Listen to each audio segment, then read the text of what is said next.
Okay, guys, it's here. The Silent Expanse Changelog. Yay, it's here. Sorry. Um, the Silent Expanse, the new update. It's not out yet. It will be soon. They are aiming for the end of this month or in this month, the month of November. And the hero beta will be released either this or next week. So, they have a trailer, so go watch that if you haven't. The Silent Expanse is basically the road to Dern. This is the road to Dern. Dern is like another province, like the evil, corrupted, dark province. And the road to Dern is old Wynn territory. However, it has been like taken over and corrupted by Dern. It's now like empty and vast and desolated. However, Winnick people or so haven't gone there anymore. Well, moving on, we have a new class, the Shaman Class. Oh yeah, a new class. We have never gotten that one before. So yeah, what is the Shaman Class? Well, compared to other classes, this is way more difficult because you need to be more strategic. That's my opinion, but looking at it, it's a bit more difficult because all your spells are dependent on other spells, basically. So, the Shaman class is a crowd control, wacky combos class, basically. Crowd control. Crowd control. That's basically the keyword for this class. Its main damage is this: the three attacks or the three projectiles. It has a defense of 40%, whilst like the previously weakest class had Archer had 60. So you won't be super strong, so to say. Yeah. Each of these three projectiles deals 33% of your total damage. So if you have a weapon dealing 100, each will deal 33, right? So you can either, damage a lot of mobs weakly or, go really close to one mob, which is really risky because you're super weak to deal, the 100 damage. The first spell is the Totem Spell. It's this one. You'll throw down a totem, which deals like area damage, and it also heals you after an upgrade, and it buffs you, so you'll deal more damage, 35% more damage, and 15% for other players. The trajectory, it's not changed. It's always the same, so you need to be strategic and planning.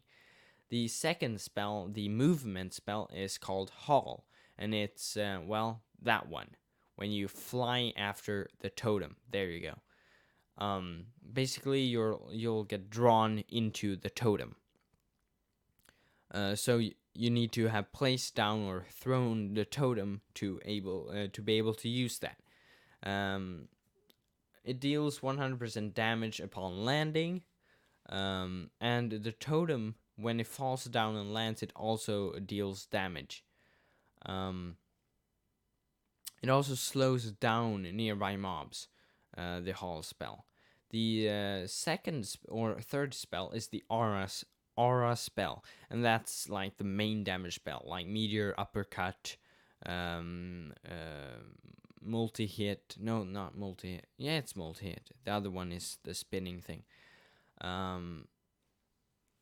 This one, you also need to have placed down the totem, and it deals 200 damage. It goes out in an aura, and it draws mobs towards your totem, so you need to be careful. Don't haul into it and then do aura, because you'll get swarmed easily, and you're weak. Remember, you're weak. It looks like this. when it lands, you'll see that blue thing coming down and going outwards. Right now, that's the aura spell. Now, the last spell is called the Uproot Spell, and it shoots out a explosive projectile, and it also works with your totem. So you need your totem for all your spells, basically. It deals 50% damage, and it becomes controllable when it upgrades. And when pulling your totem, resets the countdown before it despawns. I don't know what that means. But it's this one, the green, projectile you can see shooting explosives. That one. We'll see when we get to play it. They also changed a few things with the other classes, and this is what the Shaman Weapons will look like, basically. They're called relics. Mage will be more powerful. Archer will be weaker. They have changed the arrow shield, so you'll watch the arrows go around you instead of shooting up from the ground. You can knock back mobs 3 times without it despawning, but it deals less damage. You're basically weaker. And bounce on arrow bomb only bounces 3 times instead of 5. 5 at max. Warriors, when you do uppercut, you'll fly up with the mobs too, allowing you to do like explosive combos mid-air. If you shift, you'll not fly up with them. Assassin is also a bit weaker. Vanish only lasts for 5 seconds, so PvP is a bit down there. Multi-hit is also weakened. Spin attack has a new animation thanks to Novalescent. He also came up with the arrow shield animation and such, or the particle effects. Really cool. Cred goes to him. When it comes to quests, we have a few new ones. We have a level 28 one, Misadventure on the Sea. It replaces the one called Sister City, where you go to Selchar to get sand for the Deathless Tower. So this is like a pirate-based adventure with plot twists on the sea, I'm guessing. Level 28. Then we have level 25, Recover the Past. It replaces Tower of Amnesia, the one where you go around to get scrolls from each Wynn province town, basically. You'll like meet up with a mage, and they will try to, find out why people lost their memory when leaving Fruma. Then we have the Road to Dern quest. Level 100, A Journey Beyond number 1. So you'll start in Deathless and go around, do something in the Silent Expanse area. Then we have number 2 to that one because it's a quest line. Level 101, A Journey Further, and basically you'll finish this one at the dungeon, the new dungeon that is coming. And you'll get access, just like the Corcus quest, when you get access to the dungeon afterwards. Anyways, then we have level 100 Olmec Rune. They don't say anything about this. It's a fairly quiet quest where you'll find something unexpected in the Silent Expanse. Should more quests be introduced like this? So I'm guessing you're not gonna go talk to a normal NPC. You're gonna have to be introduced to it in a different way. That's how I'm interpreting it, but I have no clue. Then we have Point of No Return. They don't say anything about this. It's vastly different from anything else in the game. It's hard to talk about it without giving spoilers. It's an adventure of the mind, and it explores how Silent Expanse messes with people in it. So yeah, we have 4 quests in the Silent Expanse area. Journey Beyond, Journey Further, Olmec Rune, and Point of No Return. Then we have Hunter's Calling, which is level 103. It's basically the final quest, right? It takes Grian 1.5 hours just to test it, and whilst he knows where to go and when he teleports around to save time. So it's a super long quest done by IMAX. It's offered to you at the end of the adventure. He doesn't want to spoil. Takes on a trip down memory lane, but not in the form you may expect. So it's the final quest. It also comes with the bonus that I will introduce later on. Then we have level 59, Order of the Grook. Basically, you will attend a school on Mage Island. Then we have Gathering Profession mini quests. Yeah, which will help you gain more XP with your gathering. Then we have discoveries for the Silent Expanse and Nesak. Then we have 2 new dungeons, Eldritch Outlook, which is the Silent Expanse dungeon, and then we have the Corrupted Undergrowth Ruins dungeon. Sorry, I shouldn't do that. Anyways, this the Eldritch Outlook, it's different from other dungeons. It's a short dungeon, but the boss is the main challenge, and it's a new kind of boss. So yeah. Then we have Fabled Items and Major IDs. So Fabled Items, to put it shortly, basically you have unique or normal, unique, rare, legendary, fabled, mythics. So Fabled, they are in between legendary and mythics. And the Hall cost here, I have no clue what it means, because Hall is the Shaman spell, but this is an armor piece. I think it's an armor piece because it doesn't say anything else. So I have no clue what that means. Major IDs are these 3: Guardian, Magnet, and Plague. Plague, basically, if you have poison on your weapon and you have Plague, the poison will affect mobs around the mobs that you hit. So it will spread the poison among a group. Great for Shaman, perhaps, because it's a crowd control, right? The magnet will basically pull items towards you, so great for stealing loot after dungeon. Great, actually, super awesome.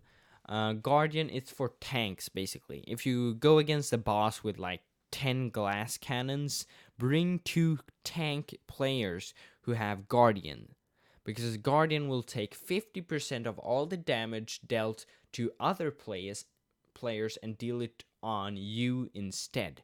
So basically, you can help other players get damaged less, and they then can deal the damage on the boss. So it's like a teamwork ID. So super great. Then we have an ingredient pouch. We will put all your ingredients into it. It doesn't say if it's crafted or bought, so I'm guessing that you just get it. Then a few other minor changes. You no longer refine items. You just left or right click whilst gathering to choose what to refine it as. You can see oak paper. You also get more XP from gathering, 50 at low levels and 20% at higher levels. Oh, they added a new boss bar showing showing the XP and defense of the mobs you attack, so you can easily see how much health they have. You could also toggle that one and the pouch subtitle. The pouch subtitle, it basically comes up here saying like, we put this item in your pouch. I think they actually put it up here.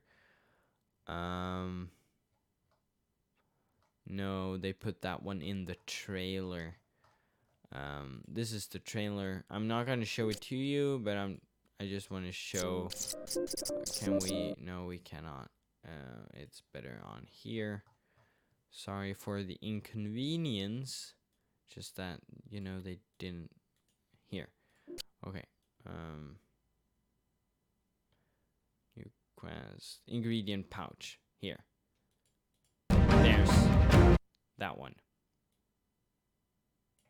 that one. Toggle that one, because that will be really annoying, right? I think so, at least. Oh, the Shaman. No, it shows more about the Shaman spell somewhere else, but it doesn't matter because we just saw it before. Let's see. Oh yeah, they are also added, so unidentified items will show up like this. So legendary, rare, and this is probably unique or normal, so you can easily know which item is which. You know, you can easily throw them away. And unidentified items also display their item type. New level cap 105 and 106. Also more XP from slaying post mini quests. Everyone gets a free class slot to try the Shaman class. Improved Sky Islands to make it easier to navigate. New materials for 103 and 105 recipes. A new resource tunnel in the Mountain Heights. New music. Anything else? Or many other things. Hunted mode. So this is the thing that you get as a reward after doing the final quest. The hunted something. The Hunter's Calling. That's what it was called. Basically PvP. So you can enable hunted mode. By right-clicking on your soul points, you can enable worldwide PvP, except in towns. So other players can kill you. And you'll drop some of your items as well. But if you get a kill, you get combat and gathering XP. And horses and mythics won't drop. Never, ever. But the other players can pick up your loot. And you'll also get it as a game mode, right? So you can do like a hardcore Iron Man crafting hunted mode playthrough. It would be super difficult because you need to craft everything. You cannot die because you only have one life. And you cannot use chests, basically. And players can kill you any second. I mean, isn't that like... Oh my... It will be really difficult, but probably really fun. And then they talk about the release date, basically Hero Beta, as I said previously, this week or next week, and release itself aiming for later this month if it goes well. It rarely does. And a lot of credits. Thank you everyone in the CT team. You're awesome. That's a colossal rat. The colossal rat. It's from the trailer. It's a new mob, and I think it's might be from the piratey quest that replaces Misadventure on the Sea. Because, you know, it feels like the place a rat might show up. Anyways, that has been all for today. Thank you guys for watching. I hope you guys are as hyped as I am. And, well, see you guys soon. Goodbye.